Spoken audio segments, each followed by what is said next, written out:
Hello, my name is Carrow Brown. I am an urban fantasy author, and I am seriously regretting that I did not make a slideshow about how I am productive as I am right now. My dumb butt thought that I could just sit in this chair and just kind of verbally vomit at the camera about how I am so productive, which is a question I get asked all the time in live streams and in DMs, and that it would just flow naturally from my lips into your ear and that would be it. But I have come to realize that it's not quite as simple as I thought it was. I'm not going to tell you how many times I've sat here and tried to record this video and basically made an idiot of myself on the camera, but just know it's a high number. So I think I've got my thoughts together. I think I'm able to properly communicate this, and if not, we're just going to go on a little tiny Carrow tangent and just see where it takes us, and I'm not even going to edit that out. I'm going to go ahead and address an elephant in the room first, in order for the rest of this to make sense. So one of the things that I usually get frequently asked or commented on is that, Carrow, you're very organized and you're very structured and all these things. And so here's the secret about why that is the way that it is. I have a social anxiety disorder, alright?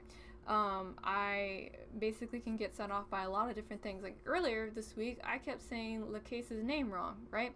And some people may have been like, oh, you know, whatever. But I thought about it for the rest of the day because it really bothered me. And one of the things that I do in order to cope with my anxiety and my disorder is that I try to have a very structured life, and I try to keep everything organized because I need to have control in my environment, and that's kind of where that stems from. Now, I'm not saying that to earn any kind of like sympathy points or anything from you, but what I'm trying to say is that my need for organization and my need for structure is basically stemming from my need to have control over my environment. And part of what I really do actually like about, you know, what I do with my environment is I keep it clean. If any of you watch my vlog, I have like this planner that I got from Sinceriousness with the cover that came from Sky. And what I have in here are basically the things that I need to get done in the day. And you will notice that I have several housekeeping things on there. And I don't mean like housekeeping, like we need to do housekeeping. I mean like literally like vacuuming, dusting, and everything else.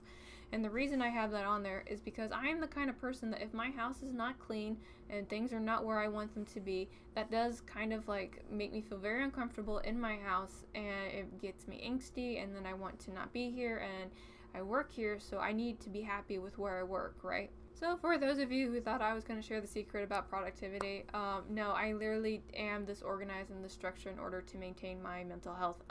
Because the consequence of me not doing that is that I have to take meds, and I don't actually like the meds because they have an addictive property, and so a big priority in my life is to not take those meds. So if I have to be super weird about cleaning my house or things like that, I consider that to be a worthwhile cost to not have to take these narcotics. Now, the odd benefit of that is that I have learned how to take a big task and break it down into manageable chunks, and that is something that anybody can do. You may have to do some research, you may have to do a lot of self-analyzing, because the thing about making goals and priorities and stuff like that is that you can sit there and you can make any kind of goal that you want. Like, let's say one of your goals is by the end of the year, I want to run 10 miles. Okay, well, we're in September at the time that I am recording this, right? So are you just going to immediately start running 10 miles, or are you going to build yourself up to that? Like, what's that training regimen going to look like? And it's not just going to be fitness focused. You're going to also have to take into account your diet, because you're going to have to keep your energy levels up in order to run those miles.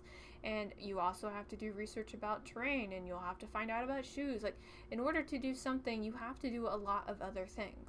So for example, for you to do anything at all, the first thing that you'll have to do is you'll have to do research. Now, I have a book about the legalese about a small business is because one of the things that I decided to do in the last quarter is that I decided to start my own business, right? But I didn't just kind of launch out and, you know, buy an LLC and be like, okay, I'm in business. No, I went and I did the research, right? And not only did I do the research for small businesses in general, I also did them for my area. I also did them for the areas of all the people that work for me. I got one person in my company that is an international worker, so I had to go and research that too. You'll find that in a lot of cases doing research is going to help you out a lot, and sometimes you'll find situations where you don't know where to research, and you can always tap a friend. Do you think I just went to the store, immediately knew that I had to pick up this book? No, I went and I talked to somebody else who has a small business and said, hey, I'm thinking about starting my own company. I just need a general direction, and where do I need to go to look this stuff up? Can you point me? I got 3 book recommendations. That was one, and I read it. Now, I'm not going to stick with that example too much because I'm not assuming that you are all here to learn how to make businesses. You are more than likely a follower of my channel, and you are probably a writer, so you would like to know about how to be productive with a writing thing to it. So, and that's fine. I totally get it. So what we're going to do is we're going to digress back to knowing what you would need to do and chunking it. So right here, what I have is I have the Clever Fox Planner.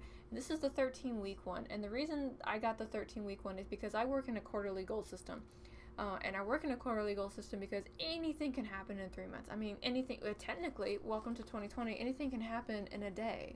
But I have this planner, I've got a 13-week system, I follow this, it makes me pretty happy, and what I really like about this in general is that it's broken down into month overviews, it's got weeks, and it's got days, and then in the very front here, it actually has a place where you can mark down the big things that you want to get done in 13 weeks. So it's got like a couple of those pages, it's not just one. Now, I'm not telling you to go out and get a Clever Fox planner. It's going to completely change your life, because that would be a fallacy. But what I am trying to say is that this planner makes it easier for me to identify what it is I want to do, and then helps me break it down into things that I can do on a daily basis. Now, as a writer, you may be sitting there and going, well, my big goal is that I want to write a book, right? Okay, congratulations, you want to write a book. What book do you want to write? Who is your target audience? What is normally the acceptable word count for your genre? Where are you going to find your target audience? And, you know, let's talk about deep POV. Let's talk about which POV you want to write in. Let's talk about world setting. Let's talk about magic. Like, you got a lot of reading to do if you haven't already done it.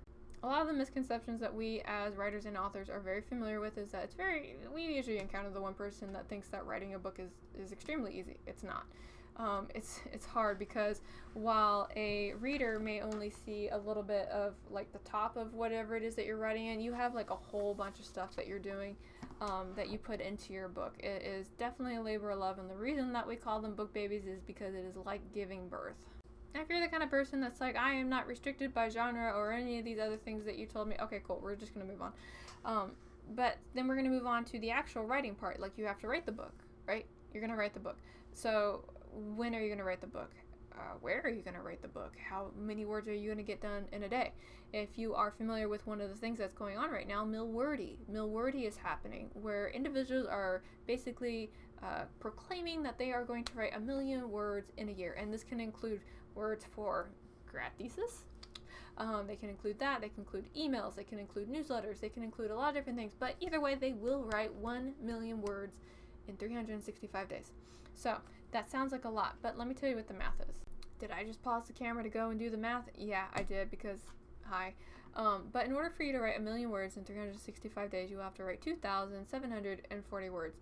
Now, this brings me to my next point, which is where you have to do a self-assessment about what it is that you are able to do. I'm very well acquainted with where my limitations are. I have hit them multiple times. So I know that when I hit a certain kind of point, my body will just stop. I will either go and binge watch like 2 seasons of Supernatural, or I'll play a video game, or I will just go to sleep. In one case, I got really sick. So when you push yourself too far, your body and your brain will make you take a break whether you wanted to or not. So it's really important for you to do a self-assessment about what it is that you are able to do and what is realistic for you. Now, one of the pieces of advice that I frequently give people is that whenever you decide to make a plan or a goal, or you're going to push forward with anything, you need to go ahead and just plan like you're going to be sick every day until the thing is done. And the reason I say that is because if you push yourself too hard, or you make goals when you have higher energy, you're just going to regret it later down the road. I have done that. I have made very lengthy and very extensive goals for myself. Like, I wanted to finish King of Pucks, which basically comes after this book, like 2 years ago. Okay, like I wanted to finish it 2 years ago. And the reason I didn't get finished is 2 reasons. One, I kept finding myself involved in situations that made me really stressed out about the book, and also made me resent it. So whenever I look at it, I can't let go of that resentment, and that's a self-discovery thing that I'm going to have to take care of. That's a me thing. But then the other thing is I gave myself I made the goal too high. I told myself I would write the entire book in a month. And now it's not realistic at all, but I had high energy, and I had just signed my publishing agreement, so I thought I could do pretty much anything, include swim to the moon, right? So whenever you make these goals, be very realistic with you, what you can do. Do you have other obligations? Do you have family that you should probably be spending time with, friends that you need to hang out with? You can still go and incorporate those things into your life. Do you take time for yourself? Or, you know, what are things that you do to recharge yourself? Do you garden? Do you read? Do you play with clay? Like, what do you do? Make sure that you still make time to do those things, because, again, as I said earlier, if you don't take the time to take care of yourself, your body will do it for you. Now, however you decide to basically make these goals and to venture forth with them, that's really kind of up to you and what medium works for you. I mentioned I got like this happy planner thing, which helps me stay really focused on my business stuff. On my day-to-day stuff, I have this planner that I got from Since Booking It, but you don't have to be limited to these things. If you just want to use a freaking notepad and do it that way, you can. Or if you want to set up a system on Google Calendar and do it on your phone, you can do that too. I mean, it's whatever works for you. I am not going to be the person that tells you, it's like, you need to do this thing because it's the only one that works, because you are different than me. Everybody's different. What works for me does not work for everybody else, and your priorities are very different than mine. And doing things that you enjoy is also kind of the reason why when people ask me about advice for YouTube videos and what they should do with their channel, I always say do what makes you happy, right? Because at least from where I'm sitting, YouTube eats up like the most of my time. Like, it really does. I mean, on top of making the videos, editing them, posting them kind of, and then being in live streams, big time sink right there. But, you know, with all of that, knowing that I'm going to be putting that much content out there and it takes up the most of my time, I want to make things that make me happy, and I want to make things that I enjoy doing. This video, not super sure if I'm enjoying this video right now, but I definitely kind of wanted to address, you know, the reoccurring question that I get. But that's also why you see sarcastic videos, like the sarcastic meditation. That's why you see me doing the skit about writing the query letter. This is also why you see me doing reviews of tarot cards, because those are all things that I really like doing. I like the skits, I like being funny-ish, and I like talking about tarot. It's like, it's my jive, yo. And I guess one of the other things that motivates me to get so much stuff done is people. People really, which is ironic, right? I have the social anxiety disorder, but people are the things that motivate me to get the most stuff done. I'm here, I understand the irony, I see it. But I say people because when I'm not even gonna lie, if I'm in a place where I'm kind of like, I'm not sure if this is the thing that I want to do, I'm not sure if I should spend my time here, that's when people that I know, my friends, both on the internet and off the internet, that's when they appear and they're like, no, only you can do this, you are the only one, you've got this, we believe in you. And more importantly, instead of just only encouraging me, they also come and they help me out too. For example, when I told Megan that I wanted to start my company, the first thing that she said was, you're going to need somebody to project manage because you can't do that. You have too much other stuff to do. And she said, I will come in and I will help you with that. Which kind of leads me into making sure that you have a good support network for whatever it is that you're trying to do, whether it be writing a book or maybe learning how to play an instrument. Just make sure that you have, you know, a supportive group that's around you that is encouraging you, and making sure that, I think it was Will Smith is the one that said it, surround people that build your fire and not people that take your fire away. So if you're going to surround yourself with a supportive group, make sure that that everybody is contributing. Like, y'all of you together make the same big ass bonfire. And that's pretty much how I get so much stuff done, the way that I get it done. I keep everything organized. I have a structure and a routine that I follow. I also make sure that I break everything down into manageable tasks that I can do on a daily basis that don't stress me out. I also allow myself to have time off, and I make sure that I surround myself with supportive people that are willing to basically kind of be both my cheerleaders and my support in times of need. And I'd say that that's all you need, but that's actually kind of a lot when you think about it. But yeah, I do want to put in a quick note. If you guys decide to get this planner, I think this one's like $35, but there is another planner that's called #MyEra. And it's pretty much just like this, but it is like $25 instead of this. And there's like a whole bunch of other like quarterly planners that you can get. Or you can go to Etsy and you can get printables and just put them in your own binder or however you want to do that. But I guess my first recommendation, if you are trying to look to up your productivity, is to do a quick self-assessment, understand what your capabilities are, know what your limitations are, and then make sure that you plan within that range. And do not make plans when you have high energy, because like I usually say this all the time, past you is going to be really optimistic about what present you is going to be able to do, and they don't know what's going to happen to present you times. Again, 2020, great example. We all had really big goals about how we were going to do 2020, and of course 2020 happened and everything has changed, right? But that is pretty much the secret of how I stay so productive and how I get so much done. I hope that was kind of able to answer your question or give you or shed some light onto things that you can do. But again, this is just what works for me. If you have a method or an approach that works really well for you that helps you stay on task, please feel free to share it down below.